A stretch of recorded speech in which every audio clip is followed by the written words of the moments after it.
পরিষ্কার পরিচ্ছন্ন যারা থাকে না তারা কখনোই এটা বুঝতে পারবে না বাড়িঘর পরিষ্কার পরিচ্ছন্ন করে রাখলে মনের ভেতরটা কতটা আনন্দে ভরে যায়। সোশ্যাল মিডিয়ায় কাজ করার পর একটা জিনিস বেশ ভালো করে বুঝতে পারলাম, তুমি যতই ভালো ভিডিও বানাও না কেন, পজিটিভ ভিডিও বানাও না কেন, সেখানে এমন কিছু মানুষ আসবে যারা তোমার খুঁত বের করবে। হয়তো তুমি ব্লগ ভিডিও বানাচ্ছ, পরিবারের সাথে থাকছো, বা শ্বশুর শাশুড়ি থেকে আলাদা থাকছো, খাবার ভিডিও বানাচ্ছ, ঘুরতে যাওয়ার ভিডিও বানাচ্ছ, কোনো ভিডিওই কারো মন মতো হচ্ছে না। তবু আমি সবার কথা বলছি না, আমি বলছি কিছু কিছু মানুষের কথা, যারা নিজেদের খুঁত কখনোই দেখে না, শুধু অন্যেরটাই দেখে যায়। কি করে নিজেরটা দেখবে বলো তো? অন্যের খুঁতগুলো দেখতেই তো তাদের পুরো সময়টা চলে যায়। আমাদের জীবনে ঠিক এমন অনেক মানুষ আছে যারা নিজের দোষটা কখনোই দেখতে পারে না, তারা শুধুমাত্র আমাদের দোষগুলো দেখে যায়। তা যাই হোক বন্ধুরা, অনেক কিছু বলে ফেললাম। নমস্কার বন্ধুরা, আমি দিয়া। আমার একটি নতুন ভিডিওতে তোমাদের সবাইকে জানাই অনেক অনেক স্বাগত। কেমন আছো সবাই কমেন্টে জানাতে একদমই ভুলো না। কালকে রাত্রেবেলায় আমি ভেবে রেখেছিলাম আজকে রান্নাঘরটাকে ভালো মতো পরিষ্কার করব। তবে যখন রান্নাঘরটা পরিষ্কার করছিলাম ভাবলাম ভিডিও একটা বানিয়েই ফেলি। মনে মনে না ভীষণ চিন্তা হচ্ছিল, এই যে আমার ছোট রান্নাঘরে এত কম জিনিস, কিভাবে যে সাজাবো আর কিভাবে বা তোমাদের দেখাবো।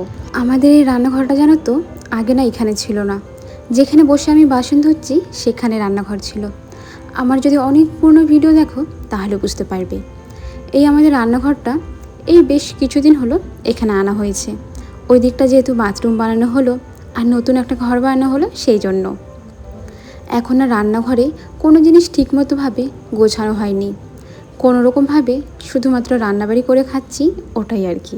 রান্নাঘর মানেই কিন্তু দ্বিতীয় ঠাকুর ঘর। এই জন্য রান্নাঘরকে সবসময় গুছিয়ে পরিষ্কার পরিচ্ছন্নভাবে রাখা উচিত।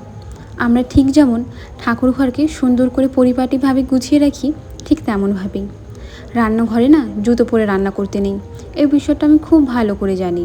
তবে কি করি বলো তো, আমাদের উঠোন আর রান্নাঘর একই সমান, আর রান্নাঘরে অনেক গুড়ি পাথর রয়েছে। যদি জুতো খুলে রান্না করি পুরো পায়ে পাথর বিঁধে অনেক ব্যথা লাগবে। আগে যে রান্নাঘরটা ছিল সেখানে খালি পায়ে রান্না করতাম, মানে জুতো পরতাম না। আমার আগের ভিডিওতে ঘরে বাইরে প্রোফাইল থেকে সুদীপ্তা দিদিভাই বলেছ, খুব সুন্দর লাগলো ভিডিও, খুব ভালো লাগলো তোমার সমস্ত ঘর গোছানো। বাসনের একটা যদি তোমার দেওয়াল থাকতো বা ওয়াল থাকে তাহলে স্ক্রু দিয়ে লাগাবে, আর যদি এমনি বেড়ার ঘর হয় তাহলে তুমি তার দিয়ে লাগাতে পারো বন্ধু। আমার বাবার বাড়িতে তার দিয়ে লাগানো, আমার শ্বশুর বাড়িতে স্ক্রু দিয়ে লাগানো, সেই জন্যই আমি বললাম। ধন্যবাদ দিদিভাই, জানা হয়ে গেল। আমরা যারা ভিডিও বানাই তাদের কাছে সবথেকে বড় উপহার কোনটা জানো? এই সুন্দর সুন্দর কমেন্টগুলো। ভিডিও বানাতে গেলে তো অনেকটা কষ্ট করতে হয়, ভিডিও বানানোর পর সেটা এডিট করতে হয়, তার উপর তো ভয়েস ওভার দেওয়ার রয়েছে। ভয়েস ওভার দিতে গেলে এই বৃষ্টি, এই আশেপাশের আওয়াজ আমার ভিডিওতে কিন্তু সবসময় শুনতে পারো। আমি যত রাত্রিবেলাই ভয়েস ওভার দিই না কেন, চিল্লাহাল্লার আওয়াজ সব সময় চলতে থাকে। কিন্তু তোমাদের এই মিষ্টি কমেন্টগুলো আমাকে নতুন নতুন ভিডিও বানানোর জন্য অনেক উৎসাহ যোগায়।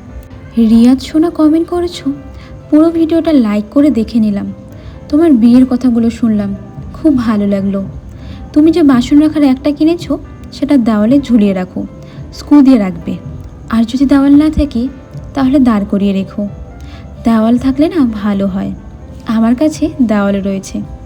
আর কি জানো, জল ঝরিয়ে বাসনগুলো রাখবে, নাহলে কিন্তু মরচে লেগে যেতে পারে।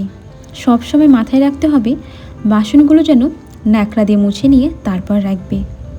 তোমার ভিডিও দেখতে আমার খুব ভালো লাগে, তোমার কমেন্টগুলো দেখতে যে আমার ভালো লাগে সেটার কি বলো তো, তোমার কথাগুলো শুনতে খুবই ভালো লাগে। তুমি কি সুন্দর গুছিয়ে কথা বলো। জানো আমি কত চেষ্টা করি গুছিয়ে কথা বলতে পারি না, সেই জন্য তো ভিডিওতে আমি ভয়েস ওভার দেই না, মাঝে মাঝে দেওয়ার চেষ্টা করি।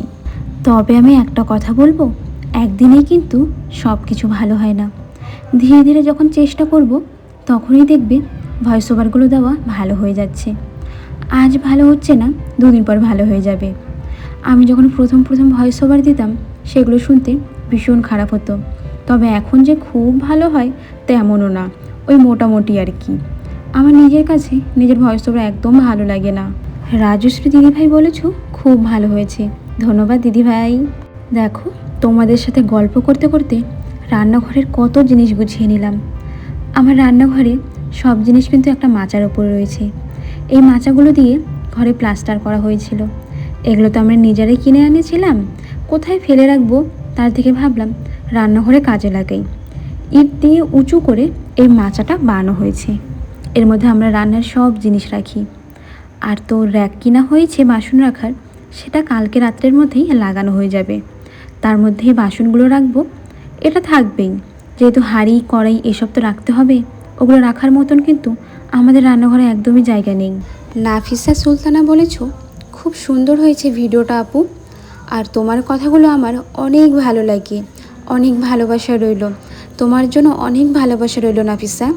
সোমা বর্মন দিদিভাই বলেছ, বাসনের একটা ভালো হয়েছে, ধন্যবাদ দিদিভাই। সংযুক্তা দিদিভাই বলেছ, হিসেব ছাড়া কিছুই নেই জীবনে। বাবার বাড়িতেও হিসেব করেছি, আর এখন শ্বশুর বাড়িতেও হিসেব। হ্যাঁ গো দিদিভাই, সব জায়গায় হিসেব করেই আমাদের চলতে হয়। লিটল থিংস বলেছ, গুড মর্নিং, খুব সুন্দর ব্লগ। আমিও অপ্রয়োজনীয় কিচ্ছু কিনি না, আমিও গো একদম সেম। রান্নাঘরে যত ঝুড়ি ছিল সবগুলো আমি ভালো মতো ধুয়ে অনেকক্ষণ পর্যন্ত বাইরে রেখে দিয়েছিলাম। সবগুলো জল ঝরে যাওয়ার পর আবার যেখানে যেই জিনিস ছিল ঠিক সেই জায়গাতে সেই জিনিস রেখেছি। আমি তো রান্নাঘরে কোনো কিছু পরিবর্তন করিনি, শুধুমাত্র রান্নাঘরের জিনিসগুলো বাইরে বের করে পরিষ্কার করছি আর কি। এদিকে দেখো, হলুদের কৌটোটা কি হয় বলো তো, যখন কোনো কিছু রান্না করতে যাই না, ভুল করে হাত লেগে যায়, আর একবার হাত লাগলে সেই জায়গাটা দেখতে খারাপ লাগে।